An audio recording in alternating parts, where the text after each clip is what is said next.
이 자리에 하나님의 은혜와 평강이 우리 모두와 함께 하시기를 주님의 이름으로 기원드립니다. 잠시 우리 시간에 최용우 시인의 어느 날의 기도라는 시를 한번 보시면 좋겠습니다. 화면을 보실까요?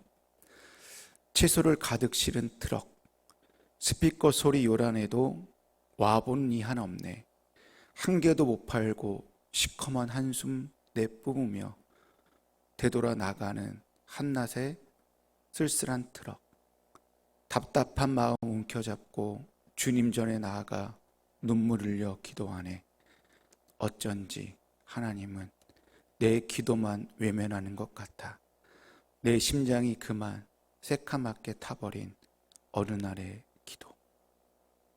여러분, 이 시를 보면 마지막의 구절이 저의 마음을 좀 아프게 합니다.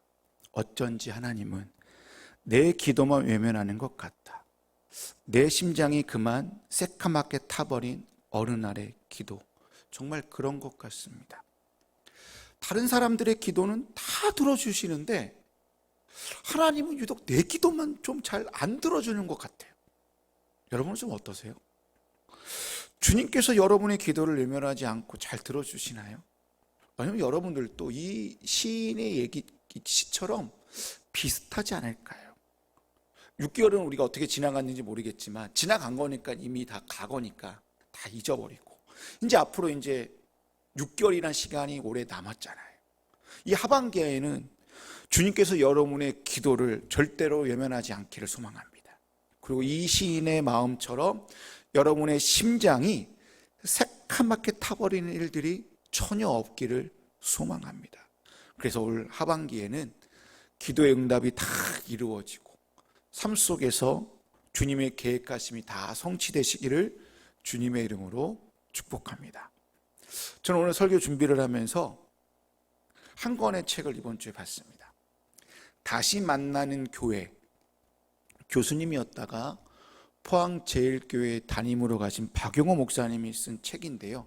새 가족들을 위한 책인데 제 이 책을 보면서 오늘 제가 하고자 하는 내용이 너무 유사해서 그 책을 좀 참고를 좀 했습니다. 우리는 계속 지금 톨스토이의 단편소설 세 가지의 질문을 계속 보고 있습니다. 오늘 그 두 번째 질문인 이 세상에서 가장 중요한 사람은 누구인가에 대하여 한번 생각해 보려고 합니다. 답은 뻔히 알 거예요. 이 세상에서 지금 현재 가장 중요한 사람은 누구입니까? 지금 함께하는 사람이 답이에요. 근데요, 조금만 생각해 보면요, 지금 함께하고 있는 사람은요 늘 변합니다. 내가 어디에 있고 내가 무엇을 하느냐에 따라 그 함께하는 사람은요 늘 바뀐다라는 거예요. 이 대답의 의미는 이걸 겁니다. 주위에 있는 분들이 가장 중요한 사람이니 그 사람들과 잘 지내십시오, 그 사람들을 소중하게 여기십시오라고 톨스토이가 우리에게 가르쳐 준 것 같습니다. 여러분, 함께하는 사람을 관계적인 면에서 생각해 보면 함께하는 관계 아닐까요? 함께하는 관계, 영원히 변하지 않는 관계가 있다면 그 관계가 제일 중요한 관계가 아닐까요? 부모 자식 간의 관계는요 영원히 변하지 않는 관계입니다. 부부도요 평생 함께하는 관계이기 때문에 변하지 않는 관계인데 요즘은 좀 안 맞아요. 이혼율이 워낙 높아서, 그리고 이혼하면 남남이 돼버리기 때문에. 여러분, 삶에서 제일 중요한 관계, 지금 제일 중요한 관계는 무엇일까요? 바로 주와 함께하는 관계라는 거죠. 전혀 새로운 대답이 아니에요. 기독교인이라면 네, 목사님 맞습니다, 다 누구나 아는 대답입니다 라고 얘기할 거예요. 근데 여기 중요한 것이 있어요. 톨스토이의 질문에 가장 중요한 사람이 누구입니까? 라는 이 질문은 내 관점이에요. 내 중심적으로 생각해보면 내 옆에 있는 사람이 지금 중요한 사람이라는 거예요. 근데요, 사람은 지금 가장 중요한 사람이요 옆에 있는 사람이잖아요. 근데 조금만 섭섭하잖아요. 조금만 마음에 안 들고 그러면요 그 관계가 금방 깨집니다. 그리고 다른 사람과 관계를 맺으면 그만이에요. 사람은 감정의 동물이다 보니까요 감정이 조금만 상하면요 관계를 다 어그러뜨려 버립니다. 이것이요 신앙 안에서도 똑같아요. 근데 하지만 주와 함께하는 관계가 제일 중요한 관계라고 말할 때요, 여기에 중심은요, 내 중심, 내 관점이 아니에요. 주님의 관점, 주님의 중심에서 그렇게 말한다라는 거예요. 조금 더 부연 설명하면, 주님이 우리와 함께 하시려고요, 우리를 이렇게 선택하셨어요. 그리고 우리와 관계를 맺었다는 얘기입니다. 우리가 그 관계가 싫어, 나 끊을 거야, 아무리 우리가 발버둥 친다 하더라도요, 하나님이 한번 선택한 사람은요, 어떻게 되는 거예요? 그냥 영원히 가는 거예요. 나 끊을래, 나 더 이상 주님과 관계 맺기 싫어, 나 예수님과 아무런 사이 없이 그냥 막 살 거야 말을 해도 주님은 그 관계를요, 외롭게 홀로 끝까지 이어가신다는 거예요. 어찌 보면 나와 무관하게 주님께서는 그 관계의 끈을 놓지 않고요, 계속 붙잡고 계시다라는 거예요.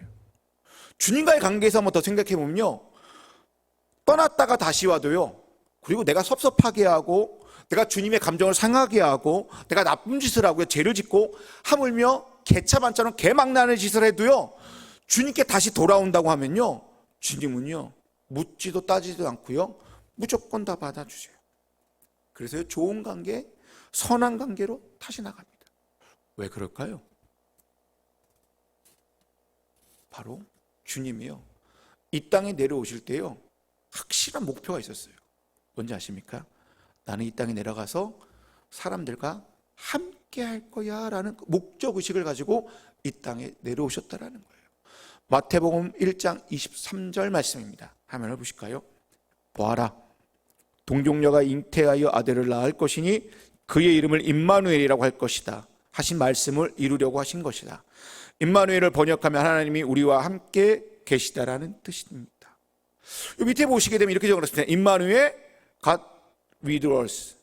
우리와 함께 하시는 하나님, 하나님이 우리와 함께 하시다라는 의미예요. 근데 마태복음 1장을 보시게 되면요, 예수님의 이러한 이름을요, 임마누엘 말고 한 번 더 소개하고 있습니다. 마태복음 1장 21절 말씀입니다. 마리아가 아들을 낳을 것이니 너는 그 이름을 예수라고 하여라. 그가 자기 백성을 그들의 죄에서 구원하실 것이다. 밑에 영어로 뭐라 해야 됩니까? 예수의 또 다른 이름이 뭐래요? 구원할 자예요. God for us. 우리를 위한 하나님. 뭐야? 하나님이 우리를 위해 위하신다라는 거예요. 여러분, 마태복음 1장 21절과 마태복음 23장 1장 23절 이 두 개의 말씀은요, 구원 사건에서요, 압축적으로 표현한 말이에요. 여러분, 구원은 이렇게 정의했어요. 하나님이 그리스도를 통하여 우리를 위하여 하신 일이 구원이라는 거예요. 그 그리스도께서 우리를 위하여, 우리가 지금 현재 죄에서 죽음에 있기 때문에 우리를 이렇게 건져내신 것이 우리는 구원이라고 알고 있습니다. 또한 구원은요, 하나님이 우리와 함께 하신다는 측면도 있다라는 거예요. 건진받은만 있는 것이 아니라 건진받은 이후에 뭐가 있다라는 거예요? 그리스도와 영원히 함께하는 것도 구원 사건에 놓여져 있다라는 얘기예요. 그럼 결국은 마태복음 1장 21절과 23절 이 두 가지 말씀은 구원 사건의 구원의 정수이면서 신앙의 핵심입니다. 그렇다면 신앙은요, 이 두 가지 말씀에서요, 1장 21절에서 1장 23절로 나가야 돼요. 이게 무슨 말입니까? God for us, 하나님이 우리를 위하신다에서요, God with us, 뭐예요? 하나님이 우리와 함께 하신다로 나가야 된다는 거예요. 죄송하지만 지난주에도 이 부분을 말씀드린 것 같은데요, 하나님이 우리를 위해 일하셨다, 그래서 우리는 천국에 간다는 이 정도만 알고 있으면요, 구원 이후의 삶이요, 의미를 찾기가 너무나 힘들어져요. 여기에만 딱 매몰되어 있잖아. 그럼 이렇게 살다가 내가 천국 가면 되지? 라고 생각을 해요. 우리는 여전히 하나님이 우리를 위하신다, 그러니까 포에다가 초점을 두고 살고 있다라는 거예요. 그런 신앙은 죄송하지만 어린아이처럼 성장하지 못해요. 제자리에 머물러서 정체된 신앙으로 머무를 수밖에 없다는 거예요.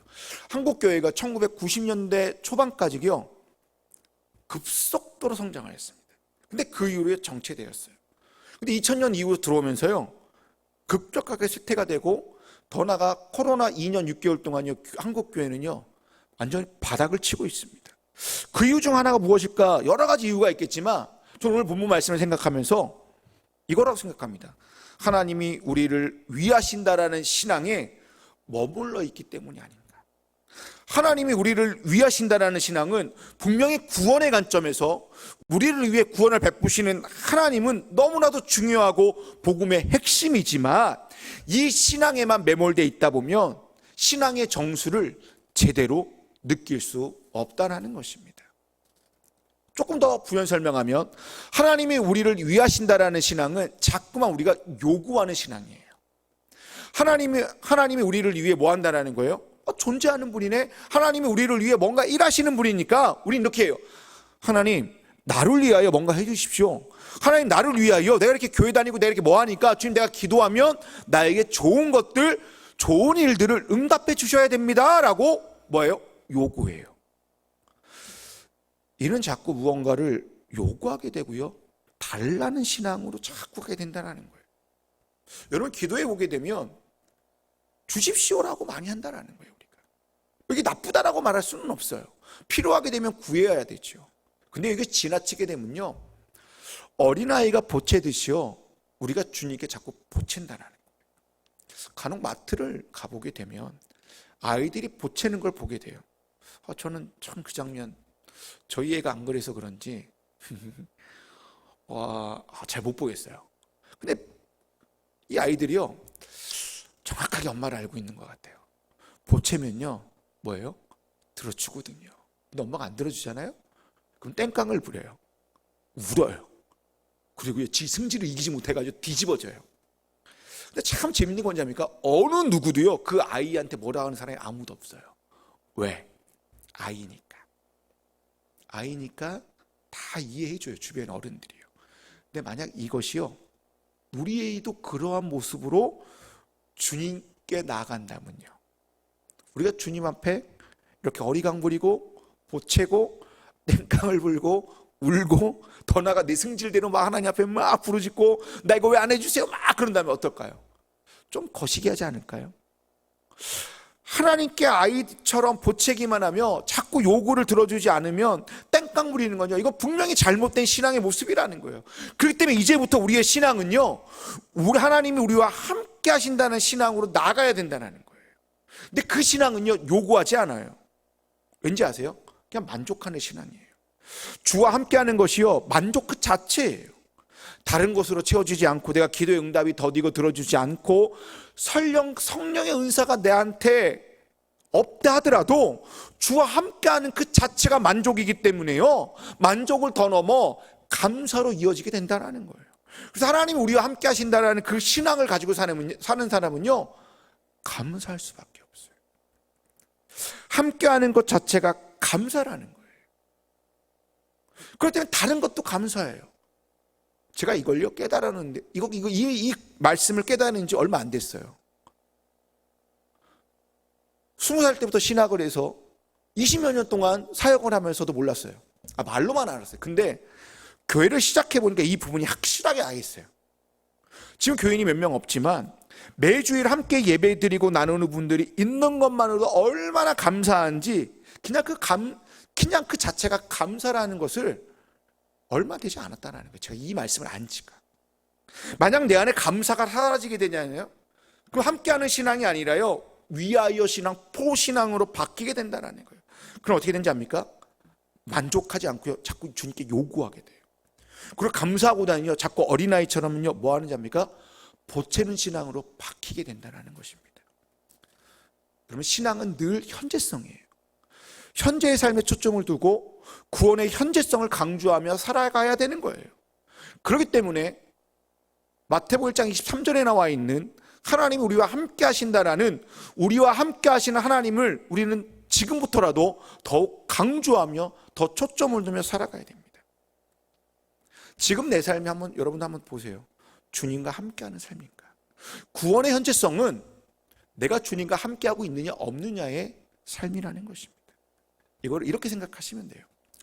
주님이 가장 기뻐하시는 일이 무엇일까? 지금 하나님이 나를 보면서 가장 기뻐하시는 것이 무엇일까 생각해 보면요, 사람들이 이렇게 돼요. 정기적으로 예배 드리는 거예요. 헌금하고요, 봉사하고 섬기는 걸 기뻐합니다. 전도하는 걸 기뻐합니다. 네, 다 기뻐하십니다. 근데 이보다 더 기뻐하는 게 무엇인지 압니까? 주님과 함께하는 것. 지금은 아니지만 조만간 할머니가 되겠죠. 언젠가는. 네? 근데 할머니들이 보면요, 아들이랑 며느리, 딸 별로 안 반겨요. 누굴 더 좋아해요? 손주들이. 왜? 그 자체가 좋은 거예요. 그래서 손주가 그냥 온 자체가 좋은 거예요. 그 애들이 뭘 하든 상관없어요. 그냥 와준 것만 해도 감사하다는, 이게 하나님의 마음이라는 거예요. 하나님 우리를 보면서 기뻐하는 건 뭔지 아세요? 네가 내 곁에 왔구나, 난 너무 좋다라는 거예요.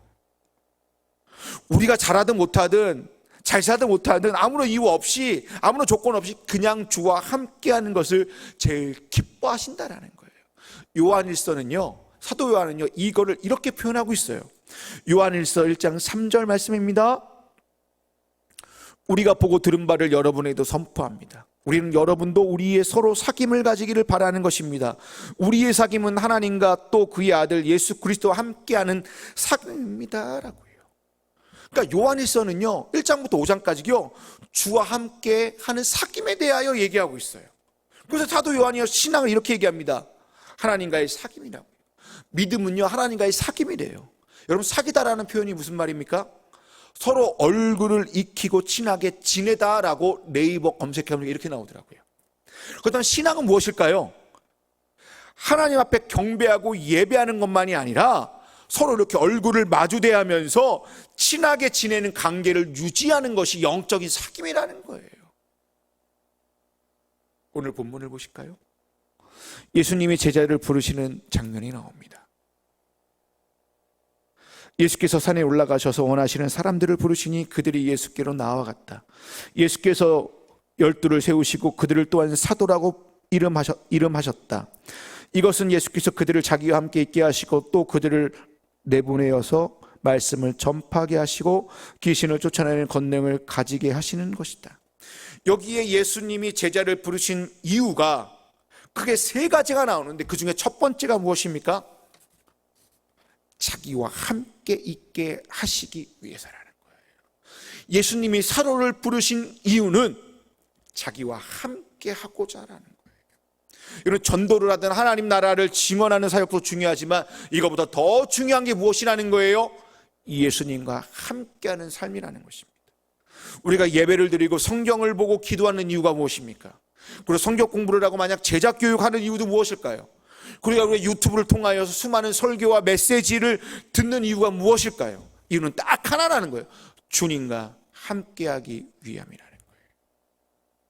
근데 주와 함께하기 위함이 아닌 그냥 여러 가지 신앙적인 활동과 신앙 행위가 한다면 이건 자기만족이라는 거예요. 오늘날 많은 기독교인들이, 많은 신앙인들이 자기 만족 안에서 신앙생활과 신앙활동을 막 한다는 거예요. 그러니까 자꾸 뭐 하게 되는 거예요? 요구하게 되고요, 하나님이 나를 위해 일하신다라고만 자꾸 생각한다는 거예요.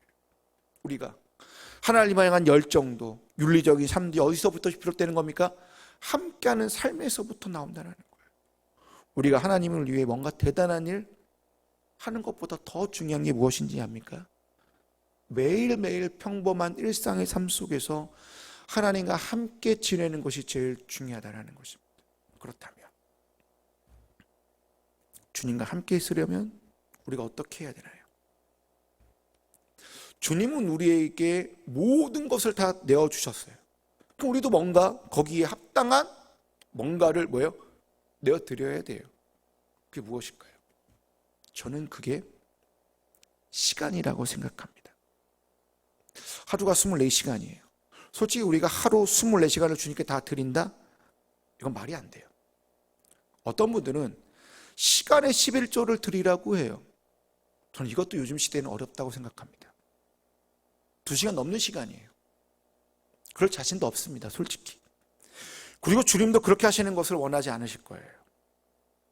시간을 내어 드린다는 건요, 다르게 생각하면요, 뭘까요? 저는 집중하다라고 생각해요. 시간을 낸다는 건요, 오늘날 현대인들에게요, 내가 시간을 낼게라는 말은 내가 너한테 집중할게라는 얘기예요. 현대인들이 너무 바쁘게 살다 보니까 내 집중하기가 너무 힘들어진다라는 거예요. 근데 주님은요, 우리에게 뭐라 그러냐? 야, 최소한 일주일에 1시간만 너 집중할 수 있겠니? 1시간만 딱 나에게 집중해줘. 그게 뭡니까? 주일 예배예요. 우리가 주님과 함께하는 시간, 주님과 함께 집중하는 시간은 주님께 공동체가 함께 예배하는 시간이라는 거예요. 개인 혼자가 아니라 공동체가 함께 집중하는 것에 큰 의미가 있다라는 거예요. 주님은 이 공동체를 통해, 특별히 이 집중하는 그 1시간을 통해 하나님의 임재를 풍성하게 뭐예요? 베풀어 주셔서 복을 주신다라는 거예요. 여러분, 이렇게 공동체가 우리가 지금 드리고 있는 이 시간이 하나님과 함께하는 시간인데 어떻게 집중할 수 있을까요? 솔직히 힘들어요. 1시간 동안 예배를 하나님 앞에 정말 내가 전심전력 다하여 집중한다? 이거 저도 잘 못합니다. 근데 이제부터 이렇게 하시면 돼요. 순간순간 이렇게 마음을 드시면 좋을 것 같아요. 미리 마음을 준비하고 하나님의 임재를 사모하라는 거예요. 찬양을 할 때 내 목소리를 듣고 계신다라고 그런 확신을 가지래요. 뭐 하라는 거예요? 사모하고 확신하래요. 세 번째는 뭔지 압니까? 내가 기도를 드리면 함께 기도할 때, 또는 개인적으로 우리가 침묵하고 또 기도할 때 하나님 앞에 솔직한 마음으로 기도하라는 거예요. 하나님, 나 너무 힘들어요. 나 지금 집중 안 돼요. 하나님, 내일 내가 무슨 일을 해야 되는데 이게 너무 지금 이것 때문에 내가 예배드리기 너무 힘들면 솔직하게 얘기하라는 거예요. 네 번째가 뭔지 압니까? 말씀 가운데 찾아오실 하나님을 사모하라는 거예요. 이게 뭡니까? 지금 제가 말하는 이 네 가지는요, 다 마음에 달려있다는 거예요. 그냥 순간순간 사모하고 하나님이 내 찬양과 내 기도를 들어주실 거라는 확신과 솔직한 마음으로 토로하고 그 다음 말씀을 사모하라는 거예요. 이게 주님께 집중하는 거래요. 주님께 시간을 내어 드리는 것이고 주님께 온전히 예배 드리라는 거예요. 이것이 바로 주일의 공예배예요. 그러면 이런 공적 예배뿐만 아니라 개인의 이 사적 예배도 우리에게는 있어야 된다는 거죠. 개인적인 삶 속에서 하나님과 함께함을 느끼는 것이 무엇입니까? 조용한 시간이요. 목사님 큐티요? 아니요. 큐티를 얘기하는 게 아닙니다. 여기서 조용한 시간은 나에가 일상의 예배를 드리라는 거예요. 목사님 일상의 예배요? 너무 거창한 것 같은데요? 아닙니다. 그냥 잠시 하던 일을 멈춰서 조용한 시간을 가지라는 거예요. 현대사회에서 우리가 너무 분주하게 살아가고 있어요. 너무나 많은 소음과 너무 많은 이렇게 소리들이 너무나 많이 들려옵니다. 파스칼은 이렇게 얘기하고 있습니다. 인간의 모든 불행은 조용한 방에 앉아 휴식할 줄 모르는 데서 온다라고 얘기하고 있습니다.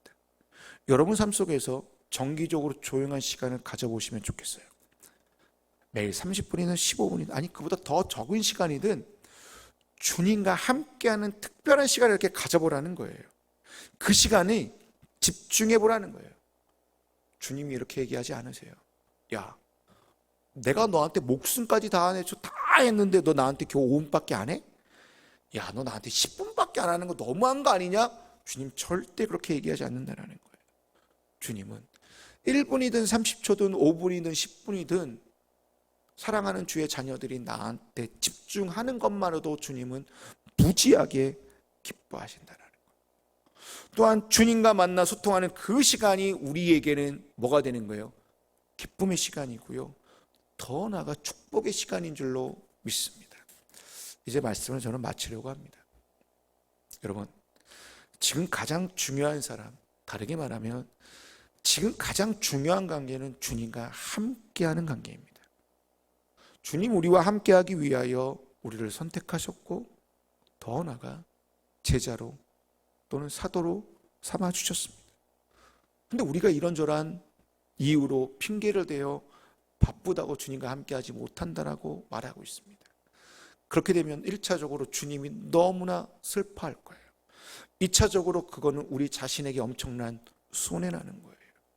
그러니 주님과 함께 있자고 한다면 여러분 적은 시간이라도 좋으니 시간을 중간중간 쪼개서라도 좋으니 집중하십시오. 짧아도 좋습니다. 하나님께만 주님께만 집중하는 시간을 가십시오. 그리고 공동체와 함께 일주일에 딱 1시간, 그리고 일상생활에서 조용한 시간을 주님과 함께 보내보시기 바랍니다. 그 시간이 여러분 기쁨이고요, 더 나아가 행복이고요, 더 나아가 축복의 시간인 줄로 믿습니다. 지금 가장 중요한 사람과 가장